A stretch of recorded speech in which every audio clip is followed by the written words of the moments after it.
अस्सलाम वालेकुम स्टूडेंट्स। आज की वीडियो में मैं आपको फ़िज़िक्स के पेपर पर प्रेजेंटेशन देने वाला हूं और अगर आपने इस प्रेजेंटेशन को फॉलो किया और इसी के लिहाज से अपने पेपर को सॉल्व किया तो आई एश्योर कि आप मैक्सिमम मार्क्स जो है वो गेन कर सकेंगे। स्टूडेंट्स, सबसे अहम बात जो होती है वो पेपर चेक करने वाले को इंस्पायर करना होता है। पेपर चेक करने वाला क्योंकि आपके सामने नहीं होता है, उसके सामने आपका पेपर होता है, तो आपने पेपर को इस तरीके से प्रेजेंट करना होता है कि वो आपसे मुतासर हो जाए। देन आपका वो जो है मार्क्स जो देता है वो बड़े अच्छे मार्क्स आपको देता है। तो इससे पहले कि हम अपनी वीडियो शुरू करें, मेरी उन व्यूअर्स से गुजारिश है कि जिन्होंने अभी तक मेरे चैनल को सब्सक्राइब नहीं किया, आप इसको सब्सक्राइब करें और बेल आइकन पर भी ज़रूर क्लिक करें ताकि जो भी नई वीडियो बनाऊं उसकी अपडेट आपको मिल सके। तो डियर स्टूडेंट्स, चलते हैं अपनी वीडियो की तरफ। डियर स्टूडेंट्स, सबसे पहले आपने फिजिक्स के पेपर को जो सब्जेक्टिव पोर्शन होता है उसमें सबसे मेन हेडिंग जो होती है वो होती है हिस्सा इंशाइया, सब्जेक्टिव पोर्शन। और आपने इस तरीके से आसपास उसकी थोड़ी सी कोई डिज़ाइनिंग कोई जो है उसको हाईलाइट कर देना है किसी लाइनिंग के लिहाज से या थोड़ी सी डिज़ाइनिंग के लिहाज से। ये हेडिंग जो आप देंगे वो देंगे आप 605 मास्टर कट मार्कर के साथ, क्योंकि उसका कट जो होता है वो थोड़ा ज़्यादा होता है। देन आप सब हेडिंग देंगे इस अव्वल की, जो कि आप मास्टर मार्कर 604 के साथ लिखेंगे। आप हर हेडिंग के नीचे 1, 2 या 3 जो भी लाइनें आप लगाना चाहें वो आप लगा देंगे, जिसका मकसद होगा उस हेडिंग को नुमाया करना। अब इस अव्वल में मुख्तसर जवाबात, उसके बाद आप लिखेंगे जिससे उस पेपर वाले को पता चल जाएगा कि अब जो पहले ये शुरू करने लगा है स्टूडेंट क्वेश्चन वो है मुख्तसर सवालात के जवाबात। देन आप सवाल नंबर जो है वो लिखेंगे कि कौन सा सवाल आप शुरू करने लगे हैं। सवाल नंबर 2 में क्योंकि जो है वो 8 में से 5 करने होते हैं तो आपने सवाल नंबर 2 हेडिंग दी। देन आपने जो नंबर आपको आता था, पार्ट नंबर जो आपको आता था उसकी हेडिंग दी। लेट आपको पार्ट नंबर 1 आता तो आपने 1 हेडिंग दे के वर्क की हेडिंग दी। देन आपने वर्क की डेफिनेशन लिख दी।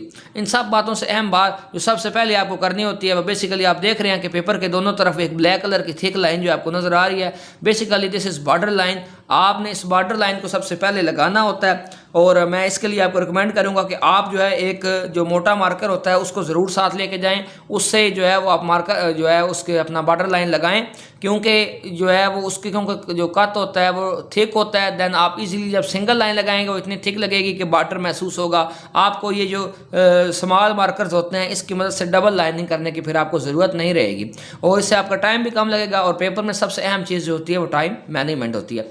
अब आपने जो है सवाल नंबर 2 शुरू किया, उसमें जुज़ नंबर 1 लिखा और वर्क की तारीफ लिख दी। देन आपने जुज़ नंबर 2 आपको आती थी, उसकी हेडिंग थी लीनियर मोशन, आपने वो लिखा, आप इसकी डेफिनेशन लिखेंगे।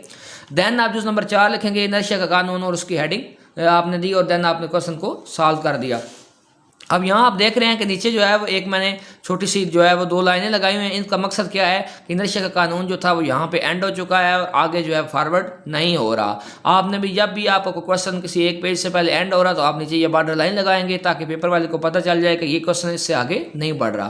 तो चलते हैं अपने नेक्स्ट पेज की तरफ। उसमें आप देखें कि क्वेश्चन नंबर जो 3 आपने अपने क्वेश्चन नंबर 2 के 3 पार्ट आपने कर लिए थे। अब आपका चौथा पार्ट था जिस जो पेपर में जो जुज़ नंबर थी, जो पार्ट नंबर था वो 5 था, वो 5 था और था कि मास और वजन में फ़र्क करें। मैं आपको एक अहम बात बताने वाला हूँ कि जब भी आपके पेपर में क्वेश्चन आए कि किसी 2 चीज़ों में जो है वो फ़र्क करें तो आप क्या करेंगे, दरमियान में एक उसके पेज के दरमियान में एक छोटी सी लाइन लगाएंगे जितना उनका आंसर आता हो। एक साइड पे आप एक चीज़ की हेडिंग देंगे, दूसरी साइड पे आप दूसरी चीज़ की हेडिंग देंगे और फिर जो फ़र्ज़ करें मास और वज़न था तो मास के बारे में आप इधर नीचे मास के नीचे लिखेंगे और वज़न के बारे में आप वज़न के नीचे लिखेंगे। इस तरीके से अगर आप पेपर को आप जो है वो डिफरेंशिएट करेंगे 2 चीज़ों को तो पेपर चेक करने वाला डेफिनेटली आपसे इंस्पायर होगा और आपको you will get high marks in your paper. और अब पार्ट 7 आपका रह गया था। पार्ट 7 की हेडिंग थी फ्रिक्शन कम करने के तरीके जो आपको आते थे। अब आपने क्योंकि 2 तरीके लिखने हैं, क्योंकि शॉर्ट क्वेश्चन है 2 मार्क्स का होता है, 2 नंबर का होता है, इसलिए आपने जो है वो 2 ही तरीके इसके लिए जो है वो लिखने हैं। आप नंबर 1 लिखेंगे मार्कर के साथ, कट मार्कर 604 के साथ। देन आप उसके आगे जो है वो जो उसका तरीका है वो लिख देंगे। देन आप 2 लिखेंगे, फिर उसके आगे आप उसका दूसरा तरीका भी लिख देंगे और जब आपका क्वेश्चन खत्म होगा तो आप उसके नीचे इस तरह की लाइनिंग कर देंगे। 1, 2, 3 जो भी आप लाइन लगाएं, कोई डिज़ाइन जो है वो बनाएं। बेसिकली इस डिज़ाइन को यूनिक होना चाहिए, थोड़ा सा क्यों होना चाहिए, ताकि उसको पेपर चेक करने वालों को ये पता चल सके कि यहाँ पे जो हिस्सा अव्वल का सवाल नंबर 2 था वो कंप्लीट हुआ। देन आप हेडिंग देंगे सवाल नंबर 3। अब बिल्कुल सेम तरीका है पिछले सवाल की तरह कि जो जुज़ आपको आती होती है उसका नंबर और उसी की हेडिंग और उसी का आंसर आप लिखेंगे और आगे क्योंकि ये यहाँ पे क्वेश्चन खत्म हो जाएगा तो देन आपने यहाँ पे ये बॉर्डर लाइन लगा दी ताकि ये उसको पता चल जाएगा यहाँ पे क्वेश्चन जो है वो ख़त्म हो गया। देन आप नेक्स्ट पार्ट उसका हेडिंग देंगे और उसकी आपने डेफिनेशन लिखनी है। फिर नेक्स्ट पार्ट की हेडिंग, फिर उसकी डेफिनेशन, फिर नेक्स्ट पार्ट की हेडिंग, फिर उसकी डेफिनेशन, फिर नेक्स्ट पार्ट की हेडिंग और उसकी डेफिनेशन। आप इस तरह उसका सोल्यूशन कर देंगे। देन जहाँ पे आपका इसका आंसर खत्म हो जाएगा, 5 क्वेश्चन पूरे हो जाएंगे, देन आप उसके नीचे फिर जो है वो इसी तरह की लाइनिंग कर देंगे ताकि उसको पता चल जाए कि यहाँ पे इसका सवाल नंबर 3 जो था वो कंप्लीट हुआ। अब यहाँ एक अहम बात मैं आपके सामने लेकर आने वाला हूँ। आप देख रहे हैं कि यहाँ पे क्वेश्चन मेरा खत्म हुआ, मैंने बॉर्डर लाइनें लगा दी, देन नीचे 3-4 लाइनें जो है वो छोड़ी हुई हैं। बेसिकली इन लाइनों को छोड़ने का क्या मतलब है? इन लाइनों को छोड़ने का मतलब ये है कि अगर आप ऐसा छोड़ते हैं तो पेपर वाले पे इसका नेगेटिव इम्पैक्ट पड़ेगा और वो आपके मार्क्स जो है वो अच्छे तरीके से आपको नहीं देगा। क्योंकि यहाँ पे ये 3-4 लाइनें थी, यहाँ पे आप हेडिंग दे के आप नया क्वेश्चन यहाँ पे शुरू कर सकते थे, आपने इस जगह को खाली छोड़ दिया। उसकी आप पेपर वाला क्या समझेगा, पेपर चेक करने वाला वो ये समझेगा कि ये जानबूझ के इस जगह को खाली छोड़ रहा है ताकि ज़्यादा से ज़्यादा जो पेज ये इस्तेमाल कर सके। अब ये एक नेगेटिव सेंस में बात आती है, इसलिए आपको मार्क्स जो है वो नहीं देगा। तो आपको मैं ये रिकमेंड कर रहा हूँ कि आपने इस तरह की कोई स्पेस जो है वो नहीं छोड़नी।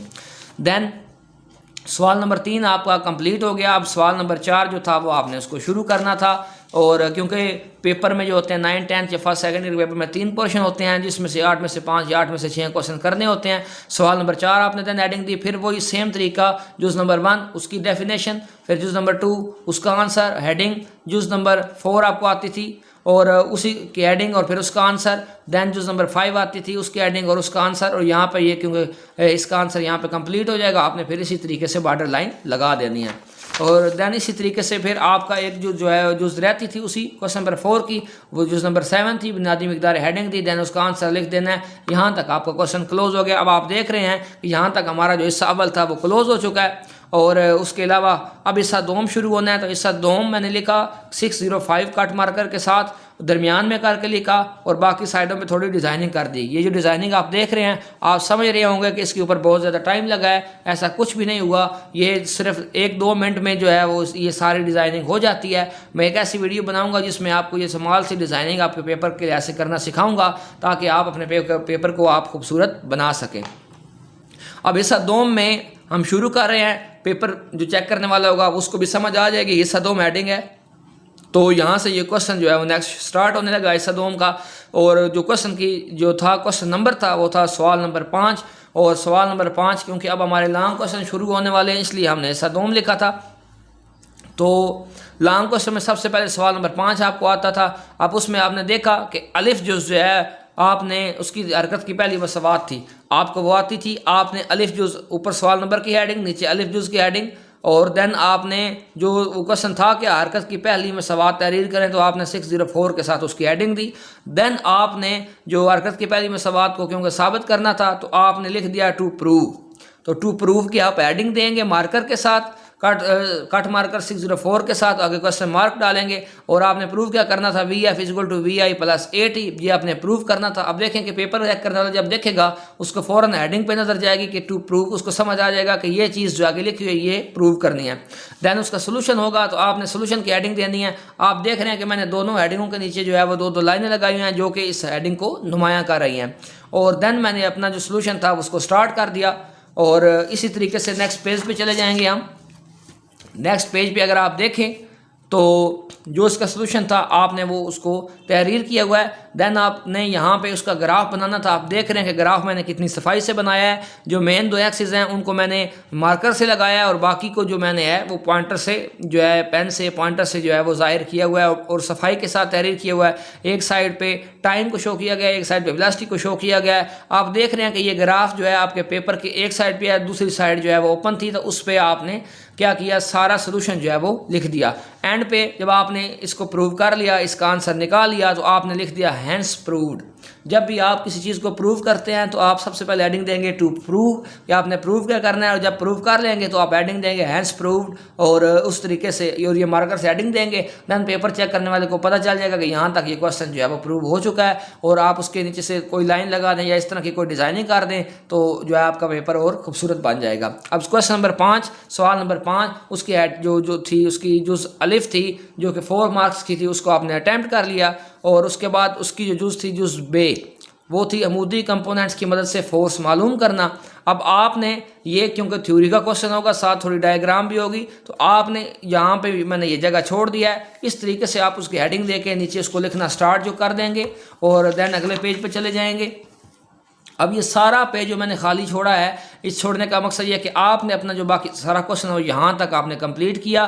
देन आपने इस तरह की जो है वो बॉर्डर लाइनें लगाई दी, जिसका बेसिकली मकसद क्या था कि क्वेश्चन हमारा यहाँ पे जो है वो ख़त्म हो चुका है। देन आपने क्वेश्चन जो है वो सवाल नंबर 6 आपने अटैम्प्ट करना था। आपने हेडिंग दी 605 के साथ और सवाल नंबर 6 लिखा।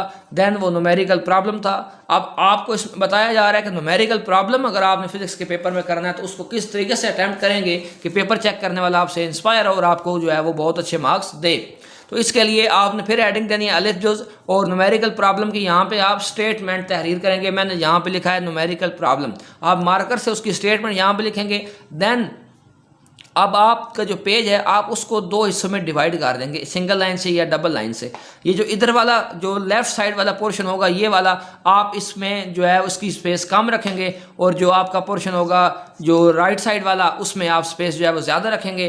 लेफ्ट साइड पे आप हेडिंग देंगे डाटा, उसके नीचे लाइन लगाएंगे। राइट साइड पे आप लिखेंगे सोल्यूशन, उसके नीचे भी लाइन लगाएंगे। अब डाटा वाले में उस न्यूमेरिकल स्टेटमेंट जो दी होगी उसका डाटा तहरीर करेंगे और सोल्यूशन में उसका जो है वो सोल्यूशन आप स्टार्ट कर देंगे। इस तरीके से आपने न्यूमेरिकल अटैम्प्ट करना है। अब जो डाटा वाला पोर्शन होगा, अब आप अगले पेज पे जा रहे हैं, अगले पेज के ऊपर भी आपने इसी तरीके से जो है आपने वहाँ पे लाइनिंग लगानी है और आपने एक जिस साइड पे डाटा लिखना था उसी साइड पे आप अपने फार्मूले तहरीर करें जो आपको मालूम है कि आपके उस क्वेश्चन में इस्तेमाल होने हैं। और देन आपने जो है जो दूसरा राइट साइड पे पोर्शन था उसमें आपने अपने क्वेश्चन को मजीद फर्दर आगे आपने इसको सॉल्व करना है। और जो सबसे अहम बात न्यूमेरिकल में जिस चीज़ का भी आप आंसर निकालें उसको या तो मार्कर से उस आंसर को लिखें या फिर उस आंसर को मार्कर के साथ आप एक जो है इन सर्कल कर दें या इन बॉक्स कर दें। यानी आपने आंसर को नुमायाँ करना है ताकि पेपर चेक करने वाले को जो है वो वाज़ेह आंसर नज़र आ जाए और जितनी सफाई होगी आपके क्वेश्चन हल करने में उतने ज़्यादा मार्क्स आपको मिलेंगे। अब नेक्स्ट आपने इसकी जो बेस सॉल्व करनी है जिसकी हेडिंग थी वॉल्यूम में हरारती फैलाव की वजाहत। अब ये भी थ्योरी का क्वेश्चन है तो आपने इसी तरीके से यहाँ मैंने जगह छोड़ी और आपने यहाँ पे इस क्वेश्चन को अटैम्प्ट करना है। अब आप देखें कि यहाँ नीचे कोई बॉर्डर लाइन जो है वो नहीं लगाएगी। क्यों? क्योंकि ये क्वेश्चन आगे अगले पेज पे जा रहा है तो आपने भी ऐसे ही करना है। आप इस पूरे पेज के ऊपर जो है आप अपने इस क्वेश्चन को अटैम्प्ट करेंगे और अब यहाँ पे ये क्वेश्चन जो है वो ख़त्म हो जाएगा तो आप यहाँ पे कोई डिज़ाइनिंग कोई लाइनिंग आप यहाँ पे कर देंगे। जिसका मतलब क्या होगा कि यहाँ पे जो आपका क्वेश्चन था जो बे थी सवाल नंबर 6 की वो यहाँ पे ख़त्म हो चुकी है और अब हम जो है वो नया क्वेश्चन जो है वो स्टार्ट करेंगे। अब सवाल नंबर 7 रह गया था। सवाल नंबर 7 आपने 605 के साथ हेडिंग दी, देन आपने अलिफ जुज़ लिखी और वर्नियर कैलिपर की वजाहत क्योंकि ये हेडिंग थी सवाल की तो इस तरीके से आपने नीचे जहाँ मैंने जगह छोड़ी है अब यहाँ पे वर्नियर कैलिपर की वजाहत करेंगे। डायग्राम बनानी है तो डायग्राम बनाएंगे। नीचे आप देख रहे हैं कि बॉर्डर लाइन लगाई गई है। इस बॉर्डर लाइन का मकसद यही है कि यहाँ पे ये क्वेश्चन ख़त्म हो चुका है। अब ये सवाल नंबर 7 जुज़ अलिफ आप अटैम्प्ट कर चुके थे। अब एक ही चीज़ रहती है सवाल नंबर 7 की जुज़ बे आपने बे हेडिंग दी और उसके साथ जो क्वेश्चन था बेसिकली कि अहम पैमाशी हिस्सों पर नोट लिखें।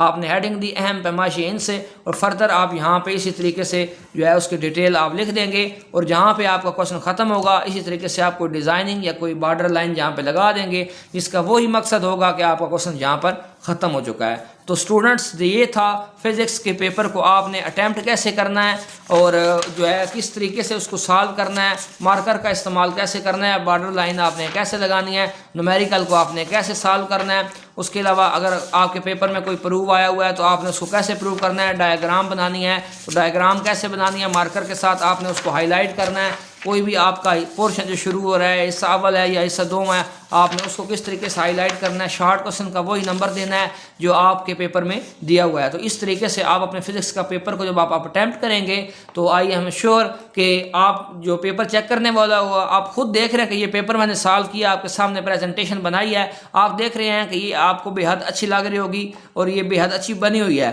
तो जब पेपर चेक करने वाला इस किस्म का जो है वो पेपर आपका चेक करेगा तो डेफिनेटली जो है वो आपका पेपर उसको इंस्पायर करेगा और आपको बेहतरीन मार्क्स देगा। तो स्टूडेंट्स आज की वीडियो हमारी यहाँ पे ख़त्म होती है। मेरी आपसे गुजारिश है कि मेरे चैनल को सब्सक्राइब करें और बेल आइकन को क्लिक करें ताकि जो भी नई वीडियो है वो आपके पास जो है वो पहुँच सके। स्टूडेंट्स इसी तरह आप इस चैनल से इन टच रहें क्योंकि मैं इस तरह के हर पेपर को जो है सॉल्व करने की वीडियो जो है इस चैनल के ऊपर लेकर आने वाला हूँ और आपको इंशाल्लाह इस चैनल के ऊपर आपको जो है वो राइटिंग जो है स्किल्स वो भी प्रोवाइड की जाएंगी, उर्दू की राइटिंग की और इंग्लिश की राइटिंग की भी, उसके अलावा कैलीग्राफी की और सीनरी स्केच वगैरह बनाने की भी आपको स्किल यहाँ पे प्रोवाइड की जाएगी। तो अपना ख्याल रखिएगा। अल्लाह हाफिज़।